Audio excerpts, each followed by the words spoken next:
Hello all far and wide, and welcome back to another episode of Outcome It's Not Black and White. My name is Matt Schiff and I'm your host for today and every day thereafter. Lucky you. Where my role is to bridge the gap between teasing out the mindsets, principles, tools and stories that high-performing individuals have used to shape their current reality and deliver that to you through your ears. I hope that you enjoy. Hello everyone and welcome back to the Outcome podcast. With it being 2020 and this being the first released episode of the new decade, the new year, I thought it would be appropriate just to rehash a bit more about why the Outcome podcast is around and how it perhaps came to be.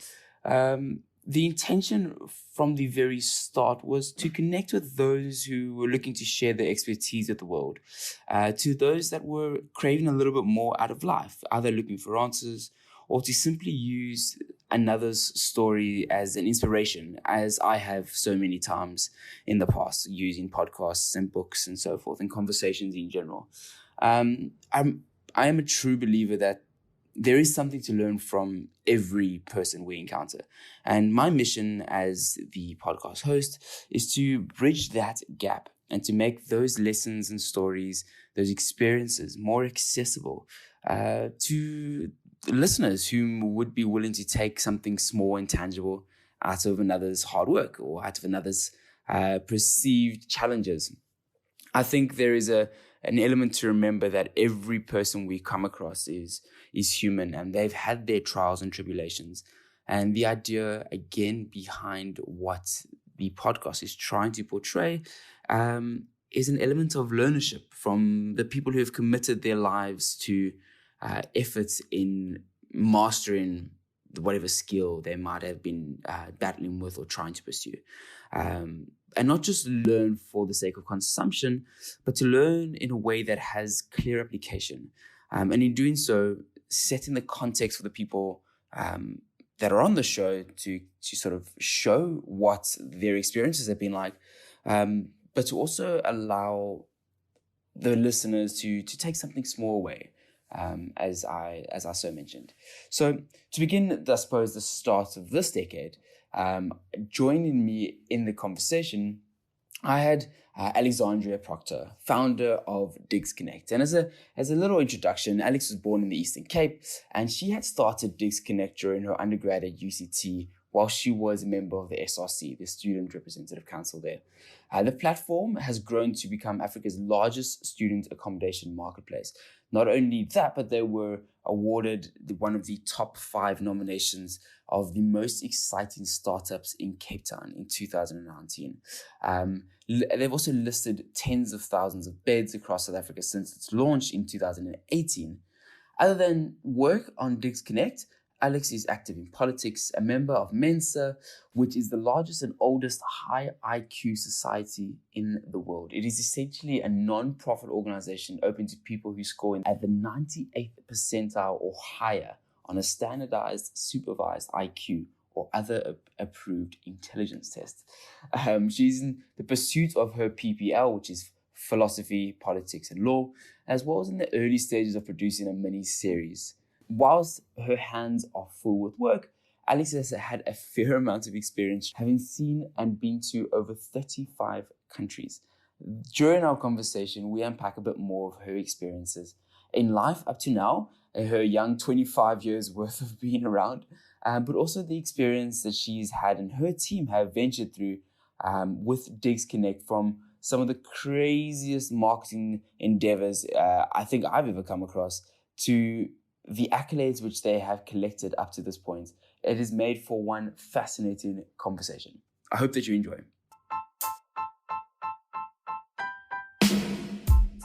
Alice, welcome to the podcast. Thank you. Thank you for joining me this morning. Happy to be here. I appreciate you jumping on board. We were just having a walk now after our favorite Vita Cafe. But taking a couple steps back, can you just give us, for those that are listening, just a heads up on who Alex is, what is it that you're involved in, and we'll take it from there. I really love speaking of myself in third person, like Alex is. It's always really fun. So I started DigsConnect when I was a student at UCT. It kind of was a side project when I was on the SRC, the Student Representative Council. And my portfolio included off-campus student housing. And an issue that I was facing was students coming in saying they didn't really find student accommodation. Landlords calling in saying they have empty beds. Yeah. And this is communication that's not really happening. And I was like, this is the age of information. Like, surely you can just match up students and landlords through a simple website. And so literally, I mean, had no intention of starting a business or being an entrepreneur or didn't know anything about business. I mean, I was studying like biology. Yeah. But I just built this really basic website because it was just solving a problem that I had. And it just, just got legs, just kind of started growing, and it worked. It provided the solution that people needed. Students could find a place to stay, allowed to rent their rooms out, and that just kind of took off and ended up dropping out and doing that full time. And next thing I knew, I was an entrepreneur and I was running a company, and that's just kind of taken from one step to the other. I've met these incredible guys who I partnered with. I mean, absolutely extraordinary. I can't talk enough about Greg and Brendan. They are everything. They're amazing. Actually, just this last week, so I always try to because we all quite hate to be in the office. It's always like, go. We have insane hours and we push each other a lot. But it's always about looking after everyone around you. So for example, last week I bought both of them these Thai massages, just as like a please don't burn out, look after yourself. I really care about you guys. When did DigsConnect start? So I got the idea, in my third year varsity, but then after my SRC, I kind of forgot about it. Yeah. And then I finished my undergrad, went traveling, came back to start my postgrad, picked it up again, and then that's when I dropped out to everything. So we launched the actual website, the working website, in January 2018. So in real terms, I guess you will sort of still quite novel. Yeah. So about almost 2 years now. Right. Which is hectic to think how fast time goes. Yeah. Just it flies by, absolutely flies by. Right. You were telling me how in Grahamstown, where you went to school at DHG, you were somewhat quite rebellious, or screw the police, I want to go on my own terms. Can you tell us a bit about your upbringing growing up through school? I don't know why, but I just always disliked authority. It just made no sense. I didn't like telling me what to do. I felt like I knew the solution. I knew what I wanted to do. I hated arbitrary rules, which didn't make sense to me. And I didn't like being treated as a child. I couldn't think for myself. So, from grade 1, I was the youngest person in the history of my school. And, this is 150-year-old school, to go to detention in grade 1. Okay. So it started from a young age. And then I tried to run away also when I was 9. And I thought I'd steal my dad's car and run away. And ended up smashing both of the mirrors in his car. So I quickly gave up on that idea. I tried to pretend like it wasn't me, blame my brother. And then, I don't know what it was. I think I also have a lot of energy. So I didn't like sitting down all day. I love learning. I love knowledge. And when I had really cool teachers that would make a subject come alive, I would just engage with them, and I really enjoyed it. But I don't know, I just wanted to, that's also energy. I wanted to run around. I love sports, and I love running and climbing trees, and people would telling me to slow down and sit down and sit in a row and only speak when spoken to and raise your hand. I thought, screw that. I've got so much I want to pour out into the world. I found life overwhelmingly exciting and just so abundant, really. And did you experience that as you were growing up older, as you were getting older? It was more of a this is who I am becoming, or was there a pivotal moment in your adolescence where you thought, I don't want to really be this kind of shy, timid. I want to just be me. Oh, sure. No, I've always been hectic. I actually tried to tone it down. So I think when I actually made a pivotal moment was when I tried to tone down my OTT-ness in grade 11, when I realized that I think my energy was becoming more destructive than constructive. Okay. And you can look around the world and you can see injustice everywhere. You can see things you don't like, and you can see things that you want to change. And there's 2 routes to take. Well, there's 3. One, you can just not care. I think a lot of people just kind of feel powerless to change that. Or you can be actually, this whole thing is stupid, bad attitude, you're going to burn things and break things and throw rocks at the system. And that's what I was like for most of my youth and teenagers. And then it was when I hit grade 11, I remember I had this one teacher, and most teachers I couldn't stand because I was just an absolute menace. I would have also not enjoyed myself if I was a teacher. But I had this one, the deputy headmistress at my school was absolutely incredible. She pulled me aside and she's like, what are you doing this for? What are you working towards?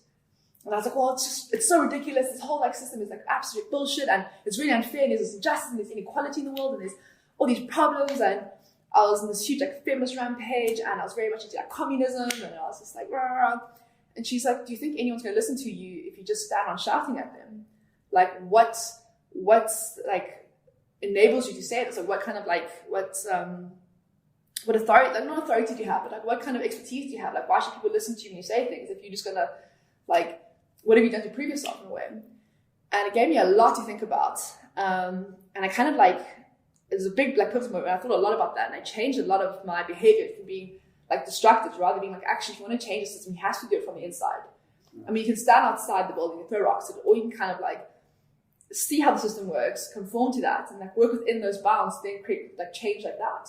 So I actually ended up becoming a prefect in the school and implementing change in the school I didn't like through that. So for example, I didn't like the way that the boys' school was quite, there's quite a lot of inherent sexism between the boys' school and the girls' school. And I really didn't like that, but like within the structures of the prefectship, and then I had weekly meetings with the headmasters and headmistresses and the boards and start changing like that. And then throughout university, realizing if I didn't like the way the university worked, campaigning, getting to the SRC, having meetings with, the vice chancellors or different like committees and making change like that. And now from the broader spectrum, I mean, if you don't like the way things are in South Africa, like you have to then make a change. Everyone sort of sits around at dinner parties and brides complaining about things, but like, what are you actually doing? Like, are you like getting plugged in? Are you like getting involved? Are you staking your claim? I feel like people just kind of float around and they're like, oh, well, it's so stupid anyways. But like, it just frustrates me. Like, get involved. Like, say that you're like committed. Like, say, almost like, peg yourself to this place and say like, I'm going to work on making this better. And that's only when you can make change. When you decide to commit to something and follow through, and you just commit to it. You have that persistence. Like, I want to change this thing, so I'm going to do it. Yeah, interesting. And then you've never felt a sense of, or have you, rather felt a sense of like this? I'm out of place. This isn't my struggle. Yeah, it's not my struggle, or it's not my place to be saying something like that. Have you ever had difficulties? Sort of never. I think I actually probably should keep quiet more. I get involved in everything. Like, I add my 2 cents to every conversation. I'm trying to realize, be more cognizant of like when and where I should speak up. And I think also understanding like, I grapple with the whole idea of like privilege and stuff a lot, and understanding where the context of that is, and if it's like again, constructive or destructive to our democracy and into like furthering humanity and our country and just humanity in general.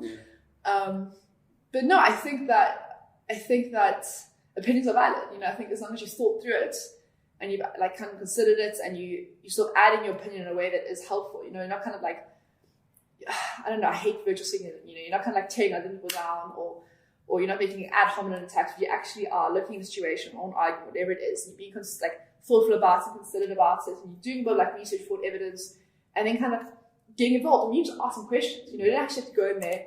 So who was it? I think it's Thomas Jefferson. Was it Thomas Jefferson? No, Benjamin Franklin. Sorry. I was reading his autobiography right now. Super interesting. And he'll do this thing where when he had like an argument with someone, he wouldn't go there and say, give his like opinion. He'd ask them questions. I think Plato did this as well. And through asking them questions, make them realize if there's folly in their argument, or if perhaps he was wrong. So if someone says something and you're like, oh, that doesn't make any sense, or that's really like ridiculous, you'd ask them questions to explain themselves, and then I kind of break down what their premises are, and then kind of get to like first principles in a way. Yeah. And then see if it's actually based on like sound premises or something ridiculous. And by asking them questions, you're not kind of saying, you're ridiculous, you're wrong, because that's straight at someone on their guard.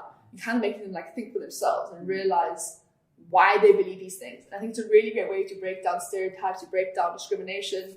People are often like behave in ways they don't think why they're behaving like that. So when you ask them questions and you give them the space and the time, kind of like the compassion to understand their thinking, and for yourself also, you can learn a lot then. You ask them to explain something, you can like learn a lot about different viewpoints and different like positions. And we all grow up in such like in some ways like, humans are exactly the same, in some ways are quite different.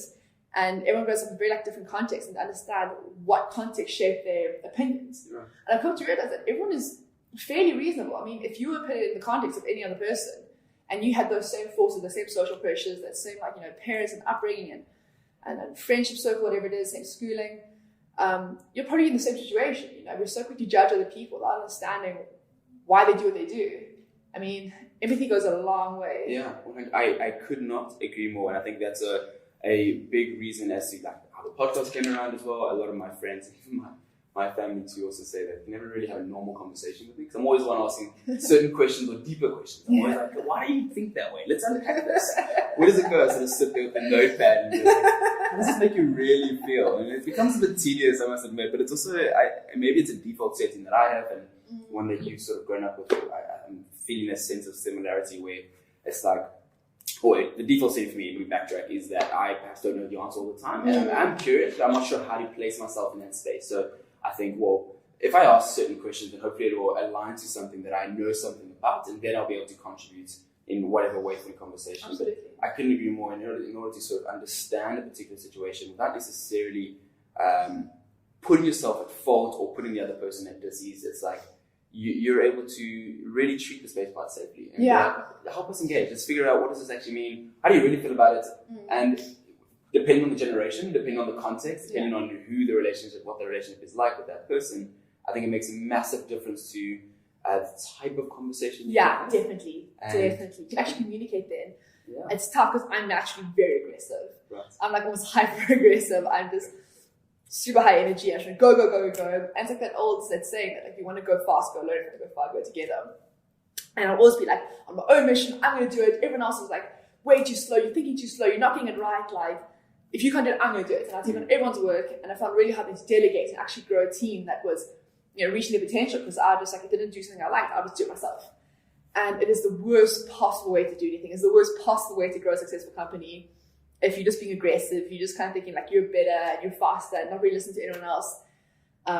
So actually, it's been a big lesson for me to like kind of slow down, understand, and not resort to, frustration or I don't know, like anger or... In light of like going fast or going far and going alone, and before, I know there's this, I got this DigsConnect, I definitely want to jump into it, but before then, I think that the lesson that you're perhaps explaining now as well, I sense was learned after your trip to India in some way or another. Can you tell us a little bit about what happened during that period of your life? So I finished school, and I grew up like just outside Port Elizabeth, which is quite a small town, and then I was kind of outside of that, and then I went to boarding school in Grahamstown, even smaller, and this very kind of like isolated, insulated world of like this private boarding school where people are all kind of quite similar, and original thought isn't really like encouraged. I mean, listen, it's a fantastic school, but I know the school talks about, but like the people kind of,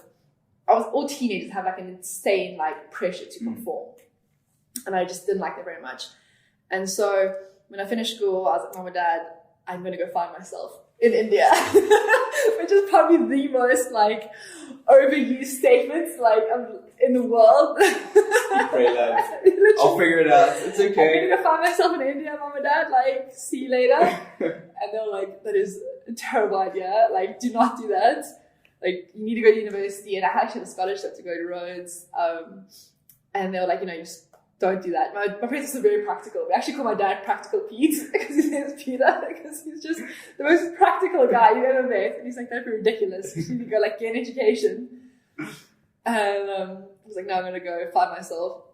So I finished school at 17 and kind of, had all these ideas about what was right and wrong and my moral grandstanding and how the world should work, and booked a flight, one-way ticket to Mumbai. One way to get to literally, I was like, cheers, smell you later. I'm out of here. Cheers, guys. I'm going to become like spiritually enlightened, break samsara, all of that. And I got to Mumbai. My parents were like, listen, we're not going to like support you just like bumming around India. So you got a very definite budget, but then after that you're on your own until you come back to university. I was like, I don't want to come back. I don't need this. Capitalism's for the dogs. Like, this is terrible. I'm going to go escape this like rat race. And I flew over and realized like very quickly that the world is a big place. I often think it's small because we're so connected. The world is a big place, and there's a lot of people that are properly suffering in the world. And the last thing the world needs was another angry, uneducated 17-year-old that had more opinions than facts. And after about a couple of days, I was like, oh no. Which my opportunity. I was like, sure, this is like, not having money is actually not this romantic idea I had about, the sister aura. What were you doing during that time though? What were you, was the plan to go and become enlightened and go to a yoga pretty much Reiki class? Meditate and go stay in an ashram and learn about yoga and just speak to people interesting. Just, I don't know, I felt like I was watching the world through a glass window almost my whole life, like at school and as a child, and yeah, it was like life is happening out there and the world is happening, people building solutions, and there were problems and there was suffering. I couldn't be a part of that, and I just desperately wanted to plug into that, to join the conversation, to kind of just like walk in the streets with people and chat to them and just connect with other humans, you know, and not be behind this this facade of just like, I don't know what it was. I just felt like I wanted to be a part of it, you know, like just join the world and really truly plug in and feel like connected to humans and to existence and consciousness and all these like grand things that my 17-year-old brain couldn't actually really like verbalize, but just like this desire to want more than that, to what I experienced so far.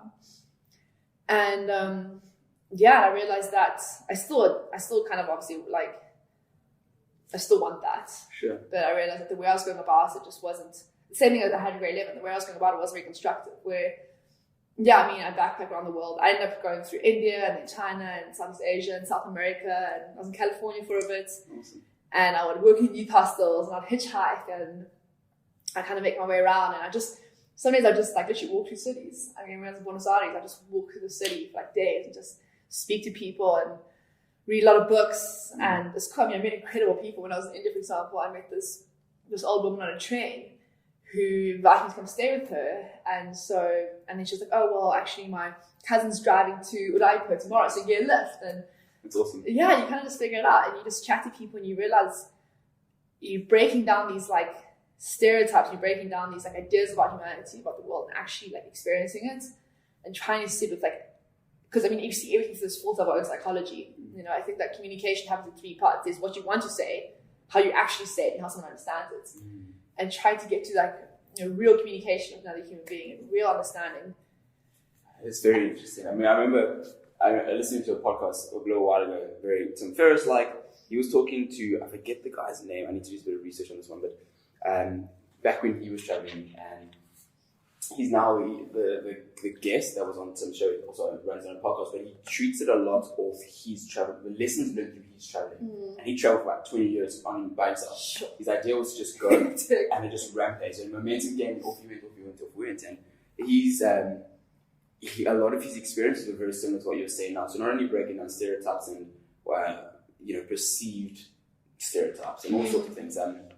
He was very much determined back then, I suppose it was in the 80s when he was doing this sort of traveling, where if he didn't meet someone on the train and befriend them and become comfortable with them, he didn't have a place to stay. So his mandate was pretty similar. He had to be like, I have to find someone that likes me and that I like them and that it's safe for me to stay. It's obviously very different time now, I suppose, than back then. But it's like that was, and it challenged him to sort of break down these thought patterns around who do I think is safe, who do I know, or how do I do this?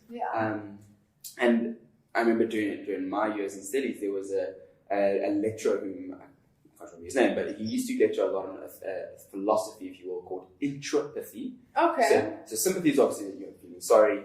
Empathy is a matter of like really resonating with someone and understanding where they come from. But intrapathy is more about literally putting yourself in that person's shoes for a particular period. So I suppose there is some sort of psychological backing in it, that it's not just spend the day with the person and I know what it feels like to be Alex or not. But it's like I've witnessed their life, I've seen what they do, and it's so important to helping your own growth, but also understanding the culture around you and the world at large. Absolutely. Do you feel that going to India, or you're traveling around the world pretty much backpacking, you would have had a different experience if you had done that perhaps in South Africa? That's interesting. Well, one thing I say is it makes you very resourceful. Right. So in South Africa, it's kind of like, it's still kind of your home country. You speak the languages. You're a phone call away from anyone you need. I definitely travel to South Africa more, and I have now with DigsConnect. I'm in a new city several times a month. I mean, I was in Durban before. I'm going to Bloem next week. Joburg all the time. Pretoria. I went to Potchefstroom. I never knew it existed, but some of our key universities in Potch. And and through business, chatting to people, which I quite like. It's like a structured way.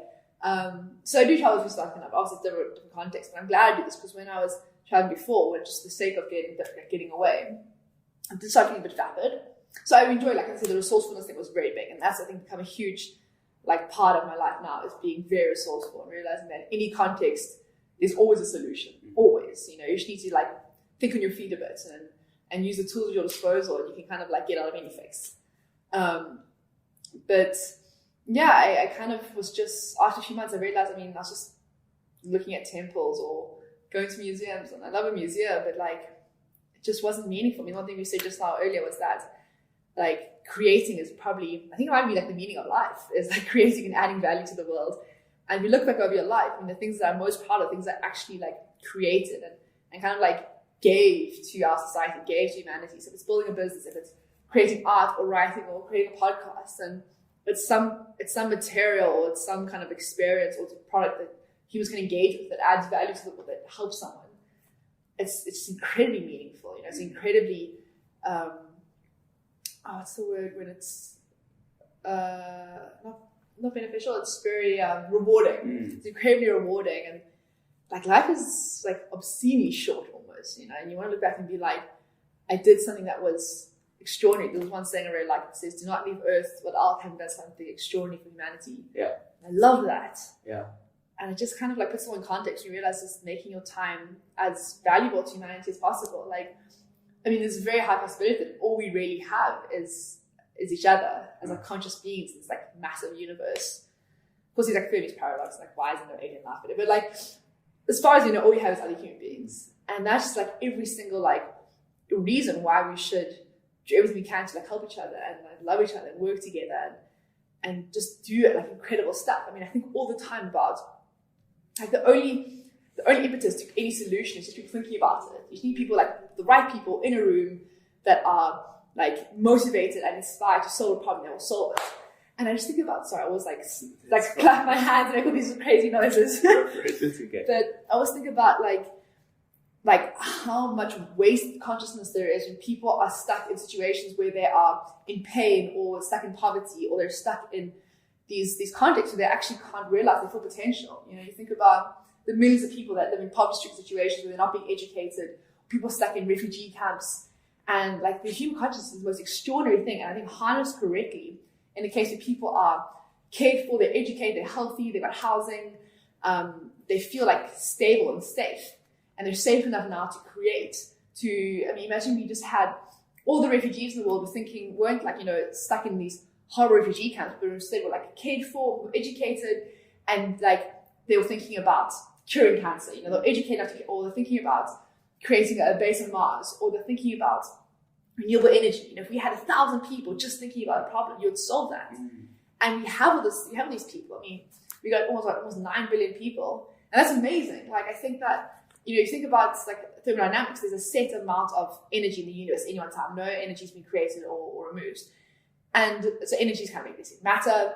And every time like a human is born, you're basically reorganizing inanimate matter into a consciousness, which is an incredible thing. And we should be filling the universe with consciousness, and then harnessing that consciousness to create incredible stuff. If it's art, or if it's music, or if it's companies or podcasts or whatever it is, like use this to add to like the potential is limitless. And it frustrates me so much when we waste that on stupid stuff like wars and conflict and terrorism. What a waste of this potential, just frustrating endlessly. And I can make my life about like helping humanity kind of focus itself on actual important things like creating, and that's like a worthwhile endeavor. We're gonna have to do an episode 2 on that, just on that topic alone, because I feel like there is so much to tap into within there, not only your personality but hypotheticals, what ifs, where we could, what can we like tackle right now. So let's bookmark that one for a second, because human consciousness across space. We're going to need to come back to have a conversation around that, definitely. 2018 comes into your life, and suddenly you're noticing the need for maybe the poor person who doesn't have a place to stay. Yeah. Can you tell us that haven't heard of DigsConnect, what is it that you do, and how did it come to be, really? So DigsConnect basically is like an Airbnb, the Airbnb of student accommodation. We work with anyone who's like a landlord, from someone who has a spare room in their house, to someone who owns like a flat or a commune or a digs or a house, whatever it is, to like huge buildings. I mean, probably our biggest building on DigsConnect has 2,000 beds in Pretoria. So yeah, so it's basically a range of different types of student beds, you know, and student accommodation on our website. And I think it's really important for stuff in context, because there's such a spectrum of the type of student. You have your really wealthy students that want to stay in like really top-end, beautiful apartments, and they want to pay for that. And then you have students that are from rural backgrounds who are generally the first thing found to go to university, who are government funded, business funded, and have a very set budget. And so they need to find safe, affordable, like good accommodations conducive to studying and passing their exams and graduating. But there's like that very like tight financial cap. So having a spectrum is very important for us. And then yeah, students go on to DigsConnect, and it's on the website. We've got an app on iOS and Android, beautiful app. I'm really proud of it. Yeah, our tech team is absolutely incredible. I've built an incredible team, which is one of my proudest achievements. Is the people in our company are just incredible. Yeah, they're amazing.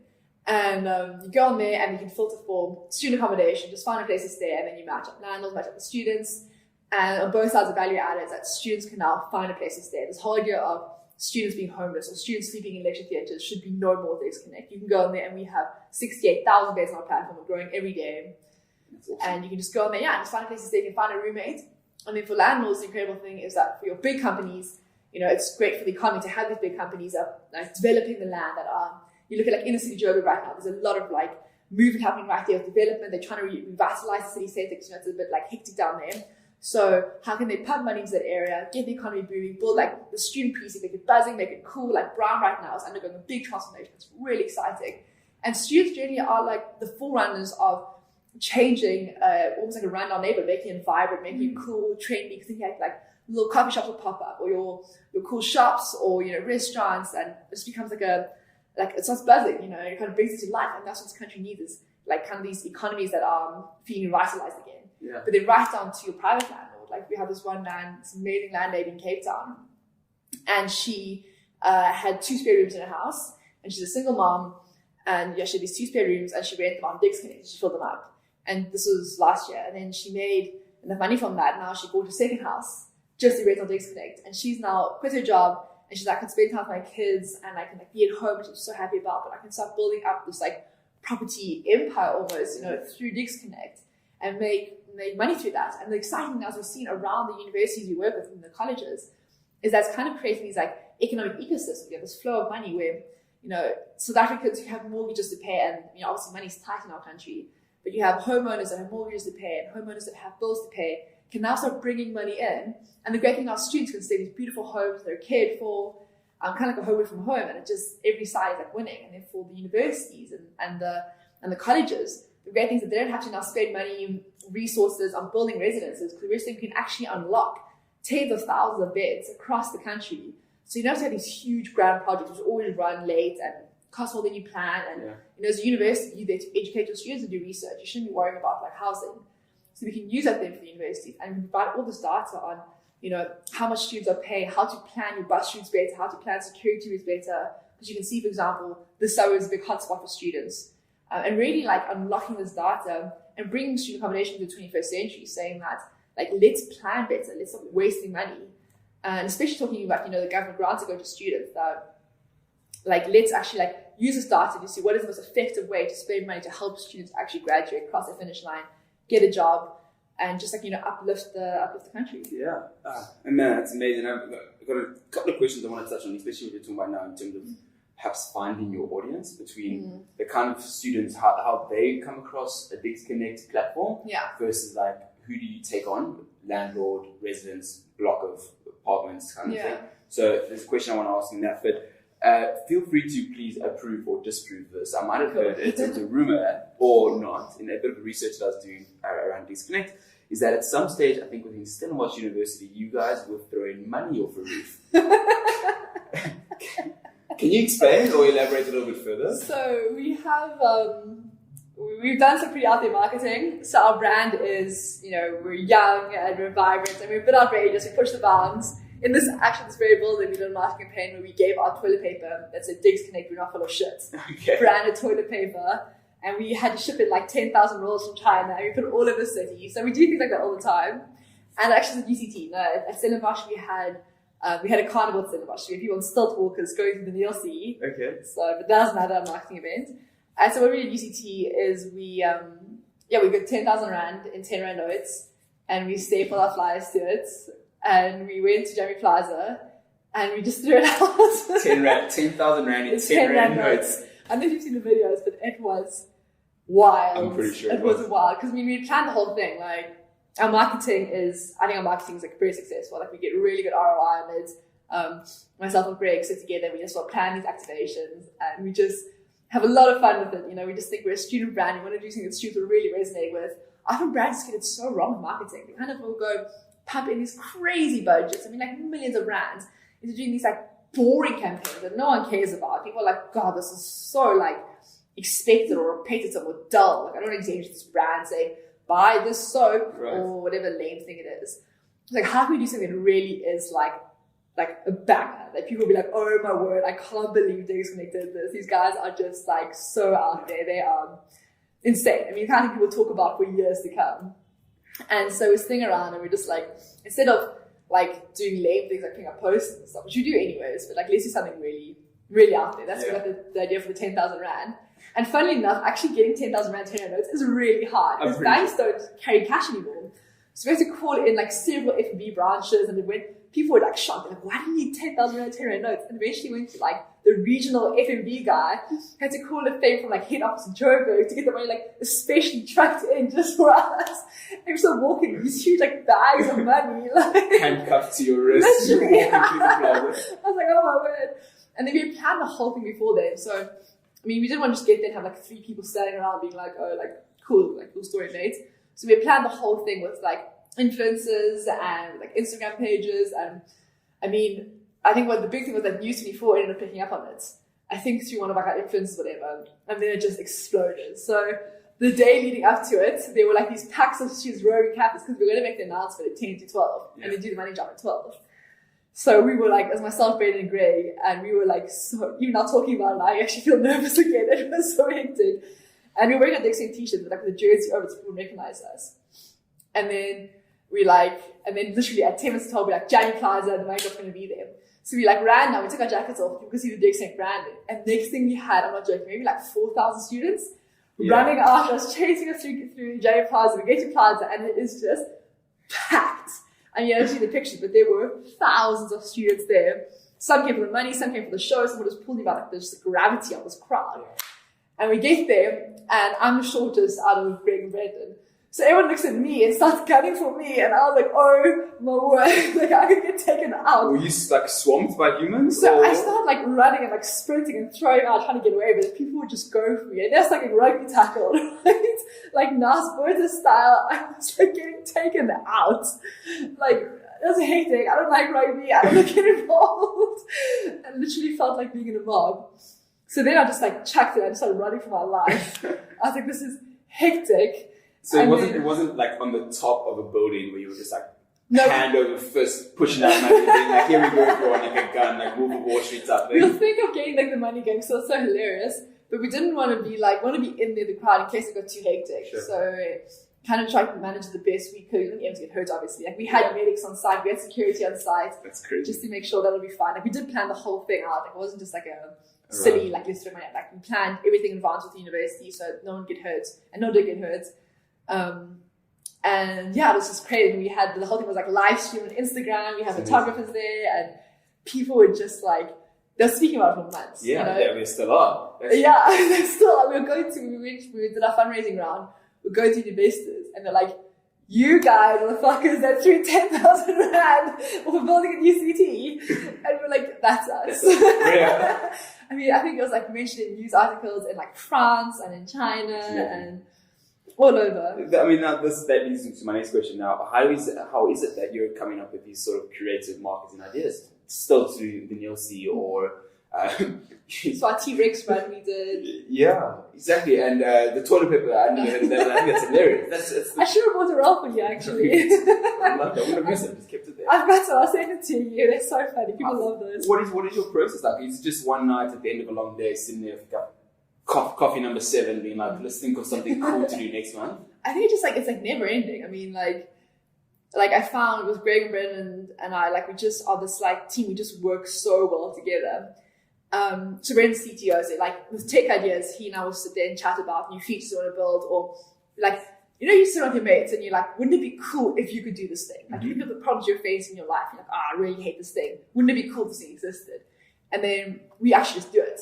Yeah. So with Brendan and I, would brainstorm like product ideas. And with Greg and I, with marketing ideas, we just have like, I don't know, we're such good friends. So we ran Society BCT together. We've known each other for ages. And we just like get on, we kind of like creative partners in a way. We'd sit there and just talk shit for hours. We're like, I spend my life with these guys. We go for dinner together in the evenings, we hang out on weekends, and we sit around and we'll have a few like drinks and just start like talking about crazy stuff and laughing about it. Like, oh my gosh, imagine we did this thing. Or we'll see something get inspired. Like, for example, we were walking around this Chinese factory shop one day. I think I wanted to get like fairy out or something. Yeah. And we saw this T-Rex outfit. And I was like, oh my God, this is the most ridiculous thing we've ever seen. Let's buy it. So we bought this giant T-Rex outfit, and for like a week in the office, we were all running around this T-Rex outfit.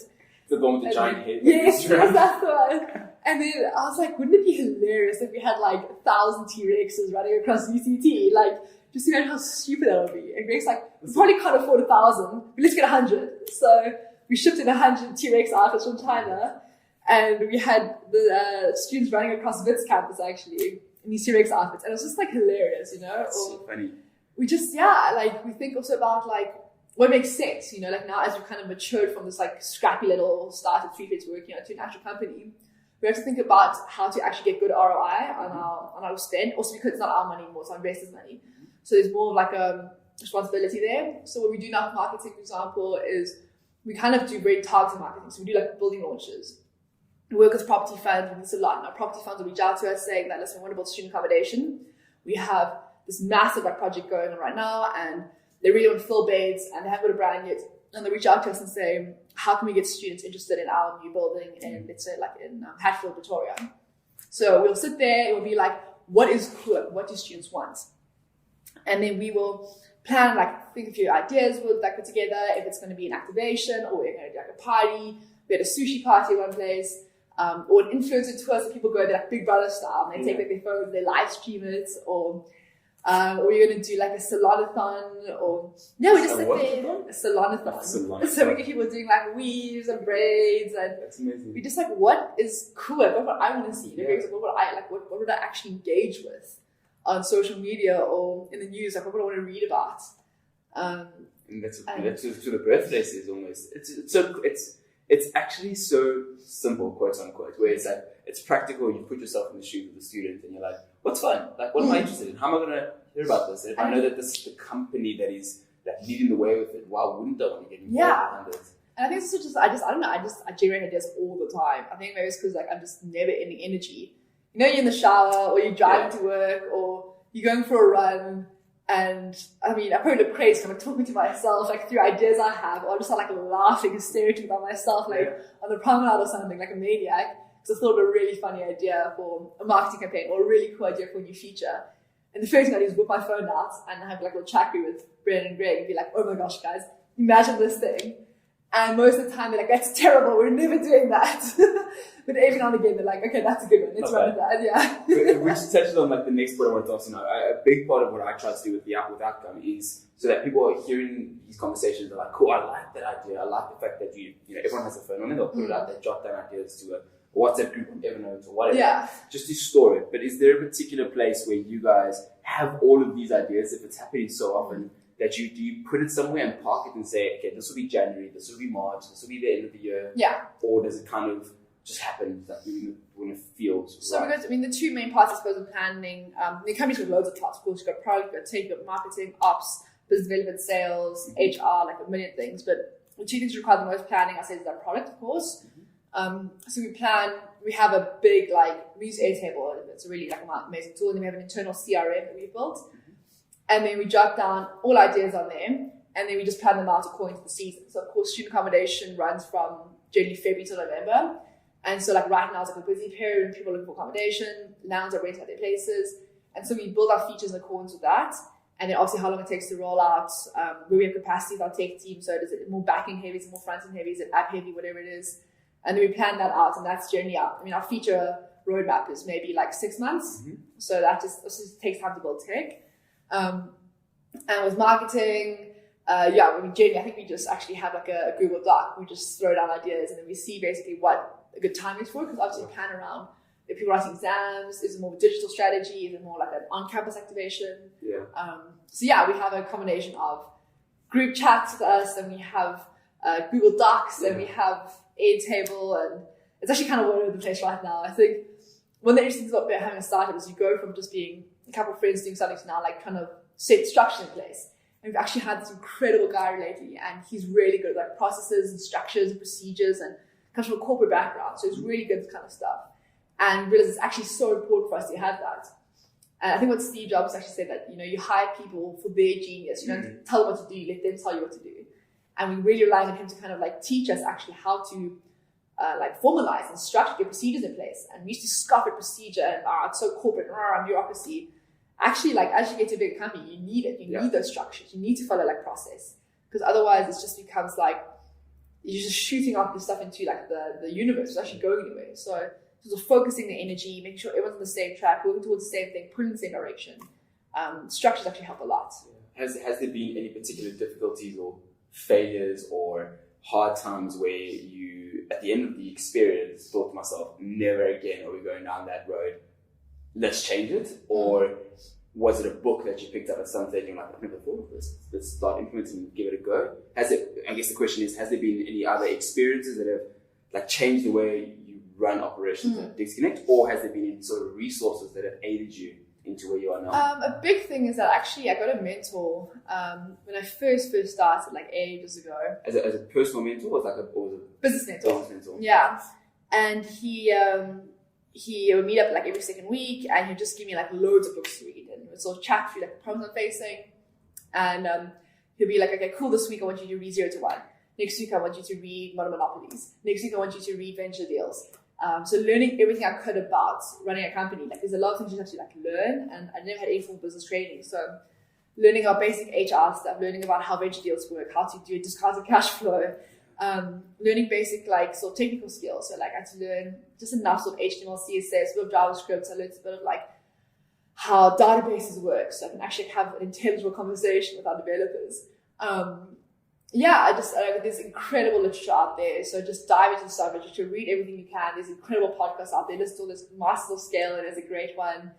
The Y Combinator Startup School, that is the most incredible, invaluable resource. I think anyone who wants to be an entrepreneur, I could not recommend Startup School better. Like it's the Y Combinator thing. I think all the videos are either on their website or it's on YouTube.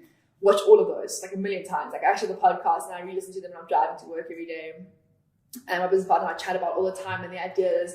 Set aside time in coffee just to talk about it. Kind of have like a study group, being like, listen, they spoke about the sales strategy. What do you think about that? Yeah. And then reaching out to other entrepreneurs in the city, like the tech startup scene is so incredible in South Africa, and it's quite small. So once you chat to sort of like 3 people, then you touch other people, then you know everyone.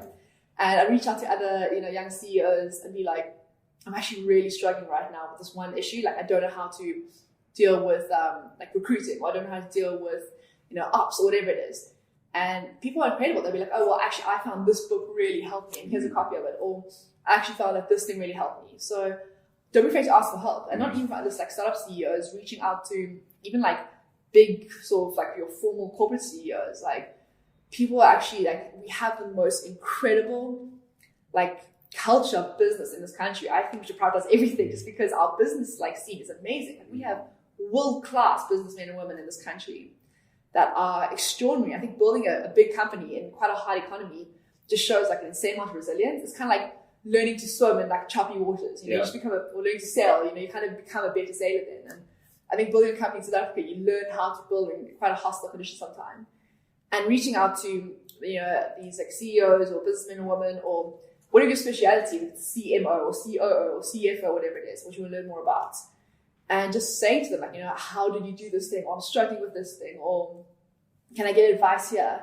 And sit down for an hour coffee. And generally people are happy to help you out.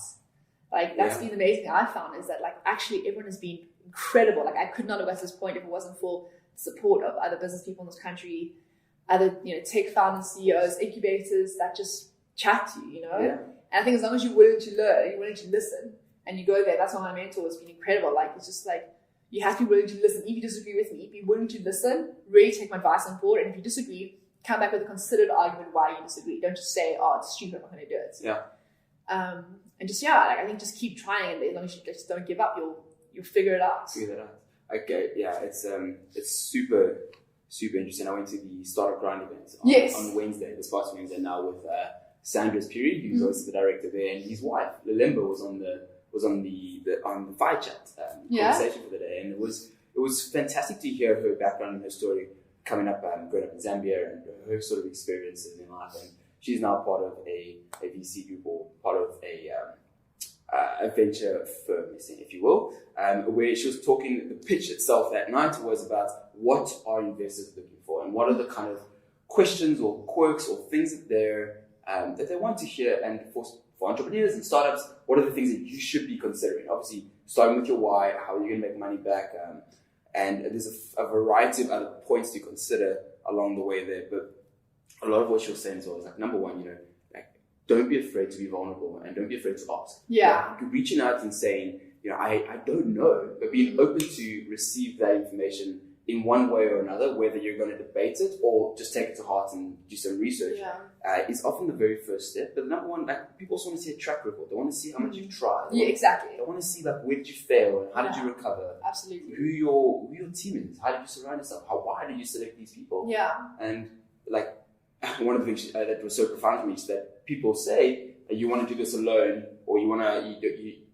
The idea is your baby. Sandra always says it's like, never make your idea your baby, because one of the hardest things to do is kill your baby if it goes wrong. Yeah. So you want to get someone else involved so that you have the opportunity to balance and massage it and resource or sort of distribute the information outward and build it up to something else and make it resilient. Lean starts methodology. You guys know like what actually works. I mean, Y Combinator also says build things people want. Right. So take that data, take the information, see what's working, what's not working, and be ruthless. Like, this feature, this idea is not working. We have to pivot immediately. And we had to do that a few times with some of our business model. Yeah. We were quite set on our business model. We started building it, and everyone hated it. And we were like, oh my god. So we pivoted, and then the new thing actually worked a lot better. I mean, actually, like, you just have to follow and see what do people actually want, what they're responding to, what adds value. People will pay for things that add value, and so you do have to be quite ruthless with your ideas. I think when you surround by people whose opinion you trust, when they say, "Listen, this is really bad," or "This is really good," you can take it to heart. Yeah. And that's why I think humility is very important. Yeah. With anything you do, you kind of have to be really willing to learn, and willing to accept you could be very wrong. Yeah. But also to that, interesting that you also have to stick to your guns. Yeah. So it's hard to know sometimes when you need to be humble, and when you need to discard something, and when you actually need to be quite firm. I mean, people told me a million times this is a terrible idea and I should give up, and what are you doing? So yeah, it's a bit of both. I think maybe the caveat is just to be incredibly thoughtful and not be not have wishful thinking. How do you manage that for yourself, personally? You're surrounded by the guys all the time, and your team, from what I understand, is a very high energy. It's a lot of require. You said just before we started the podcast, you said sometimes 12, 14-hour days are being done weekly. Yeah. How is it that you mitigate or avoid burnout? What are you doing personally? So that's interesting. It's something that's actually become quite top of mind lately, because I can see that, especially this time of year, it's hectic for us when students are looking. And I can see sometimes you see people are under strain sometimes. I think that it's kind of being able to notice it in your team and kind of almost force people to take leave. And be listen, I can't have you burning out. The company will suffer more if you are out of work for 2 weeks, whatever, as opposed to just taking a day off. So take this Friday off, go away for the weekend. Sometimes honestly just getting their family or their friends involved, their partners involved. Often I might even call one of the guys' girlfriends and be listen, this guy's he's exhausted. Yeah, take him honestly book a weekend away. He just needs to chill for a bit, please, don't come to work tomorrow, just chill. And I think that if you kind of treat people like adults, then they act like adults. If you say to someone obviously we're here to work hard, we're here to build a company, build a product, and that means looking after yourself, take care of your health. And if you say to someone, I want you to take a day off, I want you to leave early today because I can see you're tired, I can see you putting in 110%. People really respect that, and they just and mutual respect is the base of any good relationship, especially one with with your team building a company. So that's the important thing. I think it's just to be cognizant of that, to be aware of your limits as a human. Like, we're biological, we're sacks of chemicals, really. And you have to make sure you're sleeping and you're eating right and you're exercising. How do you put that in the 14-hour day? So I actually started seeing a personal trainer. Okay. Yeah, I was like, it's expensive, but I realized that I just wasn't taking my health seriously. Right. The one thing I do take seriously is wasting money. So I was like, if I pay to see a personal trainer, I already pay for the session. If I miss it, then I'm going to lose the money. And I hate that. So I have to go. Exactly. It's a great philosophy. So even though it gets to like 10 p.m. or like 9 p.m. whatever, and I'm exhausted, I should go home and sleep. I'm like, no, I paid for the session. I gotta go. And I always end up enjoying it. I'm always like, first of all, it's nice because there's no decision fatigue. You have to think, okay, what do I do now? You go there, someone's like, lift this weight, do these squats, do these lunges. And you just kind of like, okay. And you do that, and straight away, the endorphins kick in. Straight away, you're feeling good about using your body. Straight away, you feel like the tension kind of like melting off you. All that cortisol that you're building up from the stress has to be released somehow. And exercise is just the most incredible way to kind of like let go of that stress. So like that was one of the biggest life hacks I've said, is like, spend the money. If you're working hard enough and you're making the money, spend it on your health. Personal trainers I cannot recommend highly enough. And actually now, most of my partners both see personal trainers now. I've got them on it. I think you have to go like 3 times a week, lock it down. Sleep is huge. So definitely try to prioritize sleep. And so know what your schedule's like. Say if you need to sleep in the morning, then rather start later and work later, or go to sleep earlier, and being quite firm with that. I think also with your friends saying that, actually I can't go out during the week at night. I can't go out for drinks and dinner and stuff because I need to be in bed by 10 or 11. Yeah. Or, I need to, if you wake up late, then I need to be in bed whatever time. Yeah. So sleep is huge. Diet's big also. I'm not great on that because I kind of would just like be like late in the morning, so I rush to work and then not eat, and then at 1 o'clock I have like a really big thing, and then they forget and have a meeting, and so I'm not great with that. But then trying to cut out bad things, so like I'm trying to like cut down alcohol, trying to cut down like sugary things, so all the stuff that we know is good for you. Yeah. Just like try as much as possible to do that. Having friends that you can just relax with and be honest with, and kind of just have a moment with sometimes is really important. Sure. Your psychological space is very important. Yeah. So meditation is really cool. Slowing down your mind, meditating, like being aware of your thoughts, journaling is really nice. Yeah. Especially if you have like a lot of built up like say frustration or tension or stress. You can journal and be like, I feel like this because of this, makes you more self-aware. Yeah. And I think the biggest thing is just like, I know I keep talking about them, but like my business partners are everything to me. Like they're extraordinary. They're my best friends and my family. And we're honest with each other. Sometimes we'll go away for the weekend, and anything we're dealing with, being like us, like being vulnerable with each other, we have this incredible bond. And we'll talk about if you're burning out and we need like some time off. We'll talk about any issues we're facing, or with each other if there's anything that we need to talk about. Like just bring it up straight away in the space and be like, listen, when you do this, it makes me feel like that, or I don't think it's very constructive, whatever it is. Right. So I think you've touched on a really, really important point there. And we're listening to you speak now. I resonate a lot with what you're saying in terms of like tricks to take your mind off things, exercise, dieting, sleeping right. These are all these hacks that we know, but underlying all of that is the vulnerability around it. Right? Yeah. So whether it's in business or whether it's in your relationship with your business partner, your partner, whomever, having the emotional intelligence or the awareness, the self-awareness to be like, shit, I'm feeling quite inundated or overwhelmed, and I need something else. It doesn't mean that you need to sleep 7 hours, eat 5 meals a day, exercise, and do all of that in one day. But if it's possible, you can for sure. But having the space to be like, I'm not feeling quite all right at the moment, or something's on my chest, and I need to be able to get this off somehow. Like sitting at the end of your bed meditating for 20 minutes is fantastic. If that's all you have at that moment, or you're right, going away or going for that dinner. Sometimes there's so much more good than not. I'm going to sort of take a step back and go back to something you said a little bit earlier. You dropped out to go full time to DigsConnect. And a lot of the people whom I'm talking to, a lot of my friend groups, I'm not going to pretend like I know all these big CEOs or resources that have made these Fortune 500 companies. A lot of the guys and girls that I chat to are creatives. They're excited and they're fueled by their ambition in life to do something better and good and philanthropic. How did you make that decision? At what point in your life were you like, I want to go with this. I want to give this a go. Take the leap. Yeah. Do you remember that? Like, was it a moment? There was a moment, actually. Stuck in traffic, you're like, screw this shit. Yeah. Cheers. See you later. Do something else with my life. There's so much I want to do in like life. There's so much that I love and it like fascinates me, inspires me. And it was almost like too many options. Almost like I was stuck with the choice that I had. Like I really loved studying, and I really loved like every single degree sounded amazing, and every single course and every single department. I'd often sit in, like during my lunch break, I'd sit in other lectures, and so I was really kind of struggling to pick something. And I think I was going into my honours year just because I couldn't really make a decision yet. I was okay, let me just do an honours while I'm still figuring out what I want to do. And I do like a million things on the side. For example, like I'm busy doing my pilot's license. So so I fly planes every now and again. No spare time. That you don't have much of. Just getting to it takes my mind off work and stuff, and it's I mean, I love it. I just find the engineering behind it incredible. Like humans like built this. It is so cool.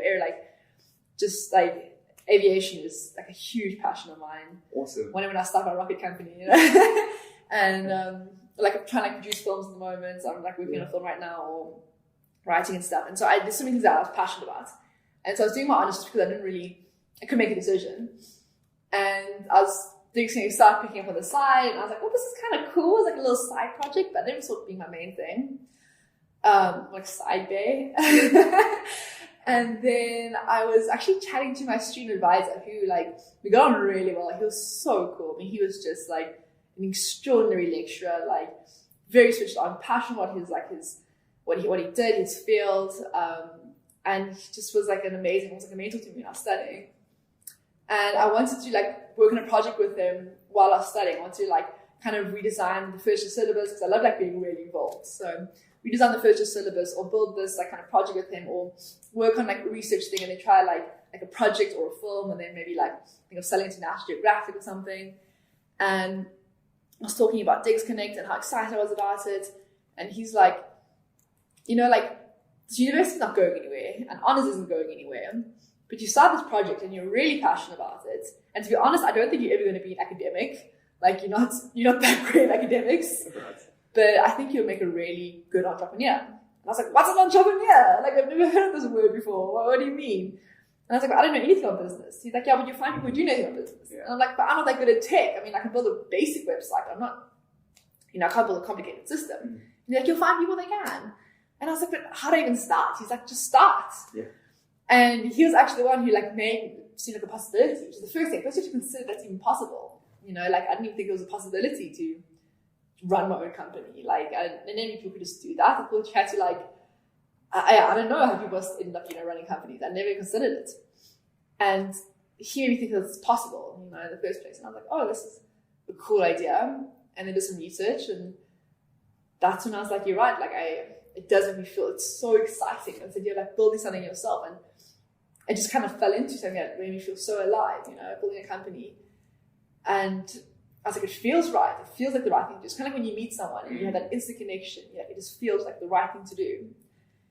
And I was like, I guess I'll give it a go. And when you first start a company, you have all these big dreams and hopes, and you're very ambitious with your timelines. You're like, actually, I'm going to drop out, and I'm going to build this company, and the product's going to be live in a month's time, and then it's going to be making millions by the next month, and it's going to be fantastic.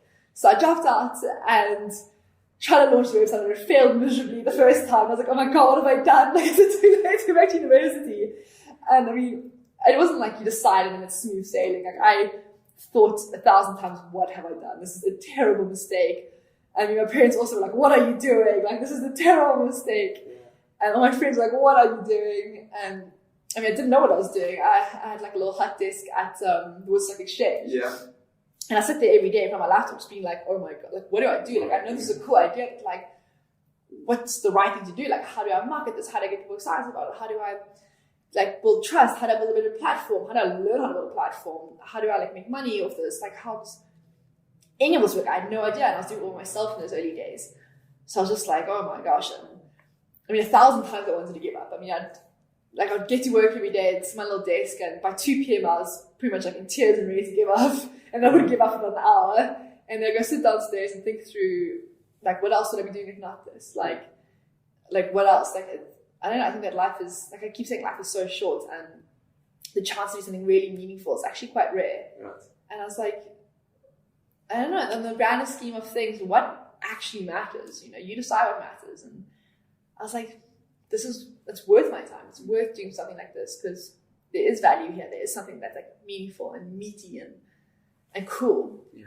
And but it's not like you don't flick a switch and you're like, I'm an entrepreneur. This is successful. It's 1,000 times you're like, oh my gosh, what am I doing? Like, I'm going to give up. Okay, I'm going to start again. I'm going to give up. I'm going to start again. Like, the early days are volatile until you kind of meet partners, and then it becomes a bit more stable. But still, even then, the two of you are like, what are we doing? Let's give up. What are we doing?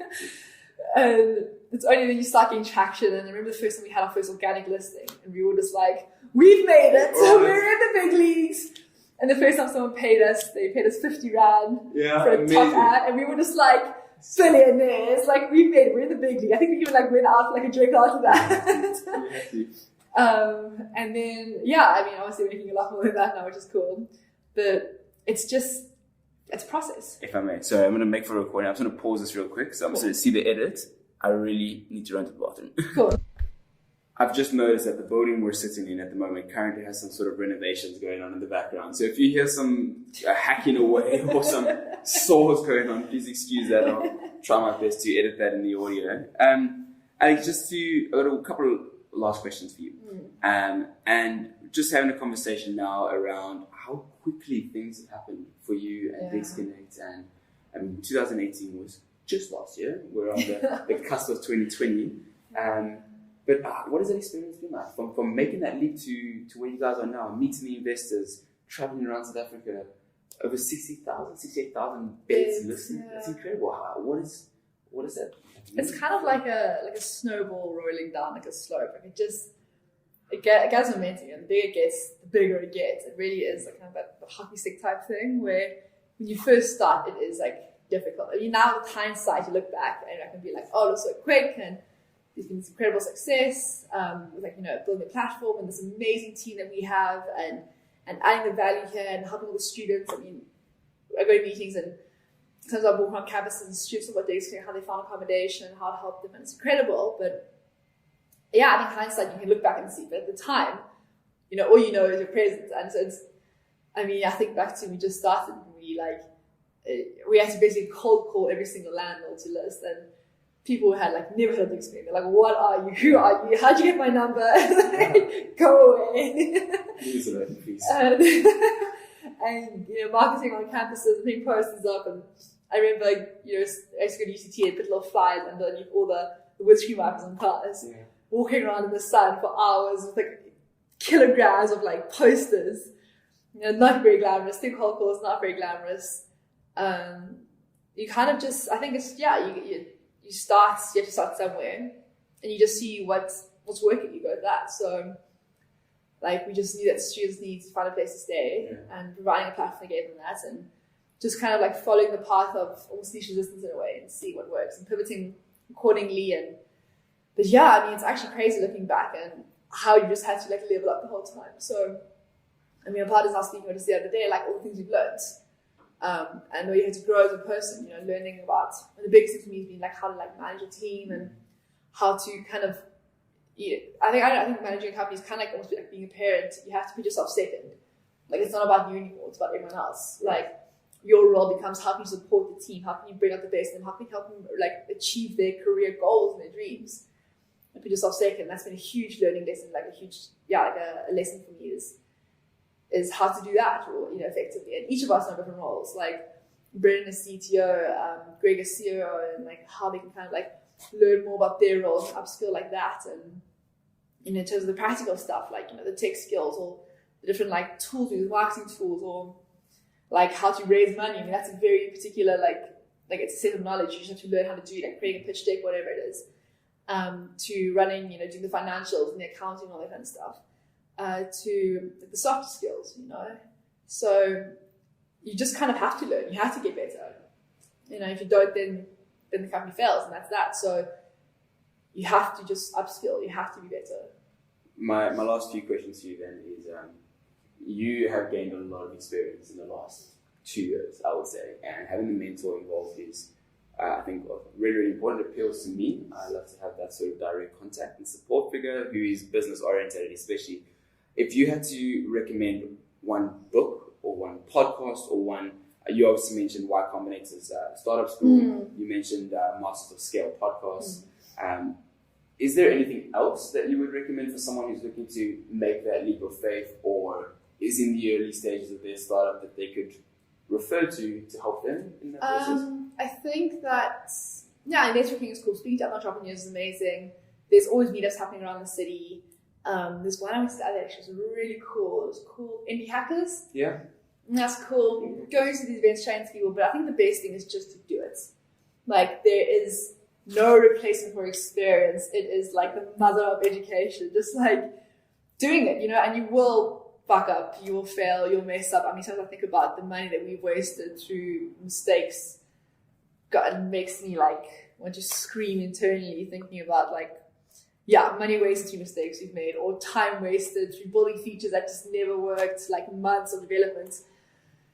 But you just have to do it. You have to, no one can change your life for you. No one can teach you anything. You have to kind of learn yourself. Even when you someone's trying to tell you something, you still have to have that moment of realization yourself in your own brain. You have to be like, I get it now.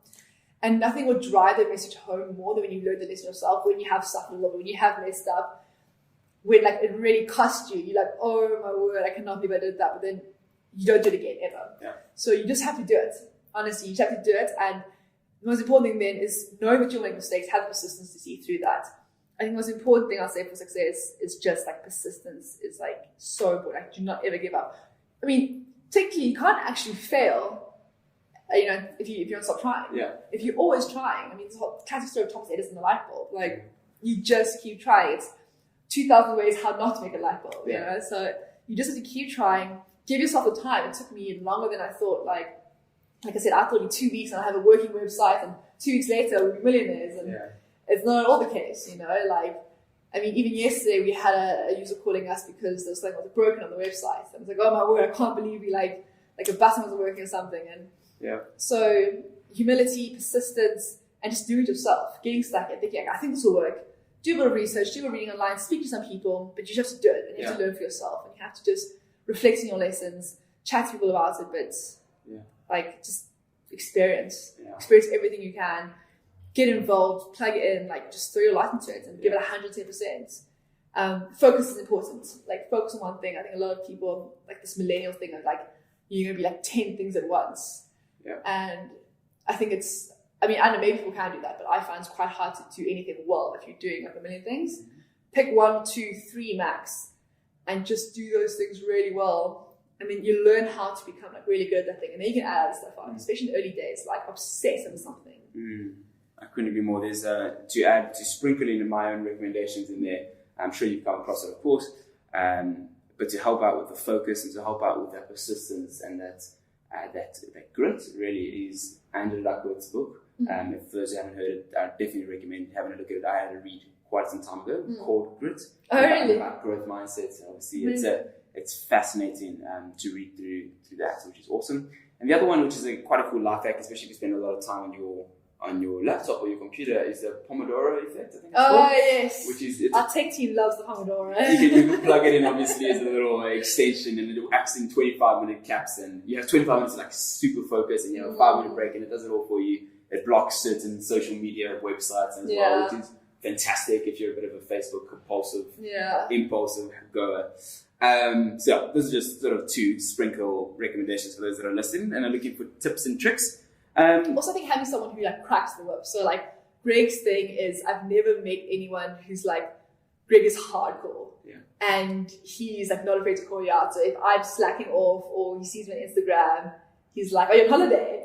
I'm like, oh my gosh, I'm so annoying. One of the 2-minute breaks. He is hectic. I mean, he pushes us hard.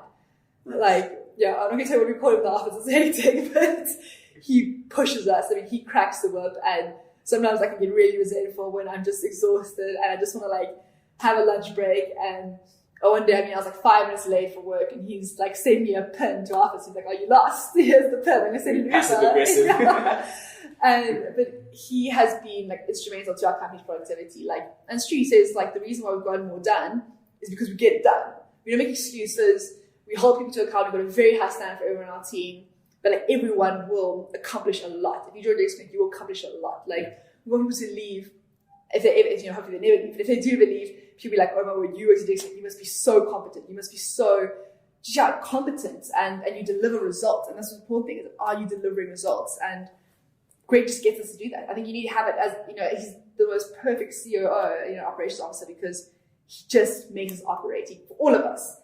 If we just sitting around having a coffee, getting too chatty, after like 5 minutes, we'd be like, what are you doing? Get to work. Yeah. And it's tough, but like you need that discipline.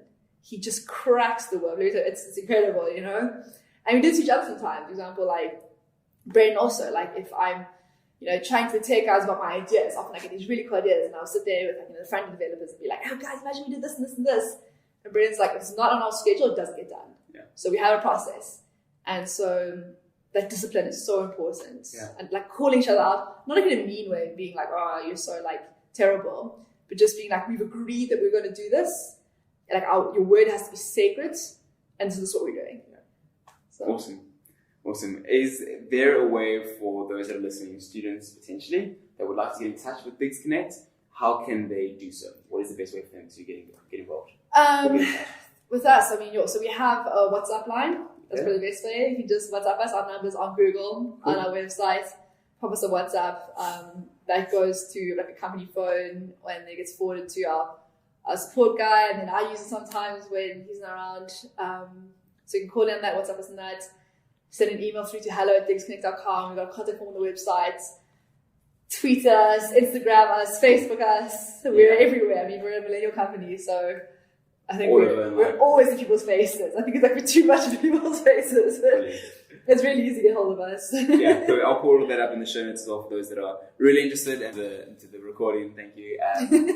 Have a look at that, and you'll be able to find a bit more of the information over there. Alex, thank you for today. It was very cool. I definitely think we need to get an episode soon. I really enjoyed it. There's a couple of points I want to chat about: traveling and chatting about your pitch to investors. Yeah. Sort of really honing in on, moving out perhaps of that startup phase, but still very much, learning and falling and failing. I think there's a lot to unpack there as well. So for now, thank you so much for joining me. Thank you. I absolutely loved it. And, I'm not afraid of a chat, as you can tell.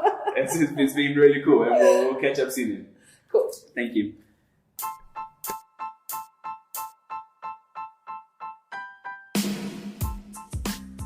Hey guys, Matt here again. Just before you run off, thank you for lending me your ears and tuning in once again.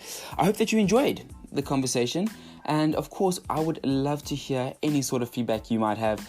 You can do so through all forms of social media, really. I've probably spammed enough about that. Or through my email, which is outcomepodcast@gmail.com. I would love to hear from you and even to say hello. For those that have any advice on long distance recording, please feel free to share and send through a few links as well. I am an open book and am willing to learn. As usual, if you have any other news, please pass it through. And if you haven't yet subscribed or shared the podcast via the very many links that you could potentially find it on, I encourage you to do so too. Looking forward to hearing from you, and until then, cheers.